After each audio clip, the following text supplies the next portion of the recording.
এমন কোনো ডিয়ার নাই যেটা চুই কমপ্লিট করতে পারবে না। বল তোদের কি ডিয়ার? তাহলে এই রাস্তা দিয়ে ফার্স্ট যে ছেলেটা আসবে তাকে হাঁটু গেড়ে বসে তোকে প্রপোজ করতে হবে। ওকে ফাইন, আমি খেলবো। জুই হার মানার মেয়ে না। I love you. আপু আমাকে বলতেছেন? তোমাকে বলতেছি, এত সুন্দর একটা মেয়ে তোমাকে প্রপোজ করলো আর তুমি এইভাবে ইগনোর করতেছো। সুন্দর মেয়ে কোথায়? এই ক্যাম্পাসে সব ছেলেরা আমার পিছনে ঘুরে আর তুমি বলতেছো কোন মেয়ে? এই ক্যাম্পাসের সব থেকে সুন্দর মেয়ে আমি। ও আচ্ছা আচ্ছা, ক্যাম্পাসের সব ছেলেরা যদি আপনার পিছনে ঘুরে তাহলে সব ছেলের কমপক্ষে রুচি 3 বেলা খাওয়া উচিত। তাদের মাথায় ঝামেলা আছে। আসি আপু। আরে তোরা সবসময় আমাকে দেখে এমন করিস কেন? আরে ভাই, কার সাথে কিভাবে কথা বলতে হয় তুই তো সেটাও জানিস না। তোর এই ঠুটকারেমি স্বভাবের জন্য ভার্সিটির সবাই তোর উপর বিরক্ত। আমি তো কখনো মিথ্যা কথা বলিনি, আমি সবসময় সত্য কথা বলি। সেটা কি আমার দোষ? এই ছেলেটা কে রে? একবার সরিও বললো না। আরে তোর তো ভাগ্য ভালো, ওর সাথে তোর কথা হয়নি। কখনো কাউকে ভালো কিছু বলেছে বলে তো আমার মনে হয় না, আর এজন্যই ভার্সিটি কি ওকে পছন্দও করে না। খুব ইন্টারেস্টিং কিন্তু দেখলাম ক্লাসে একা একা বসে, কেউ সাথে কথাও বলে না। হ্যাঁ, কিন্তু ভুলে কথা বলার বা ফ্রেন্ডশিপ করার চিন্তা তুই মাথায় আনিস না। সবাই ওকে ইগনোর করে, তোরও উচিত ওকে ইগনোর করা। আর এমনিতেও আমার মনে হয় না কোনো মেয়ের প্রতি ওর আকর্ষণ আছে বলে। হ্যালো, জি আমি। আমার কলমটা পড়ে গিয়েছে, তো কি হয়েছে? তো উঠিয়ে দিন। আমি কলম উঠাবো?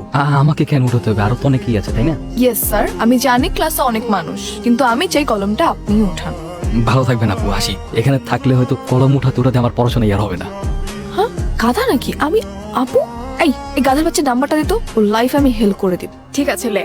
হ্যালো, আসসালামু আলাইকুম। কে? আমি তা তো জানি, কিন্তু কে আপনি?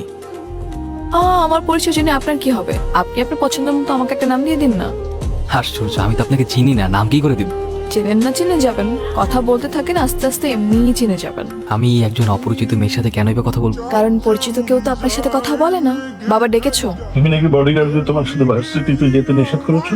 হ্যাঁ। কারণ কি? বাবা, তোমার এসে বডিগার্ডদের জন্য আমার কোনো ফ্রেন্ড আমার সাথে মেশে না, আমার কাছে এসে কথা বলার সাহস পায় না। একটা মানুষ একা একা কতক্ষণ থাকতে পারে তুমি বলো তো?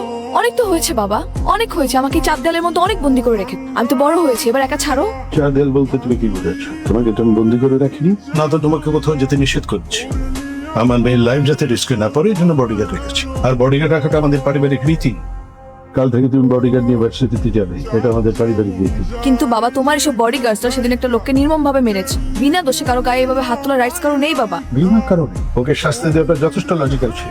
একটা রাস্তা খেয়ে আমার মেয়েকে প্রপোজ করবে, ওকে মেরে যে হাত পা ভেঙে দেয়নি, এটা ওর কপাল। হ্যাঁ, ঠিক এই কারণে তোমার বডিগার্ডদেরকে আমার সাথে যেতে নিষেধ করেছি। আর তোমাকে বলে দিচ্ছি, তুমি যদি আমাকে পাঠাও ওদেরকে আমার সাথে, তাহলে কিন্তু ভার্সিটিতে জব অফ করে দিব, নিজেকে চার দেয়ালের মধ্যে বন্দি করে ফেলবো। অনেক হয়েছে বাবা, আর কত? তোমার এসব অ্যারোগেন্ট বিহেভিয়ার আমি নিতে পারতেছি না। আমি তো একটা মানুষ, আমাকে একটা ছাড়ো প্লিজ, ভালো লাগে না আমার এইসব।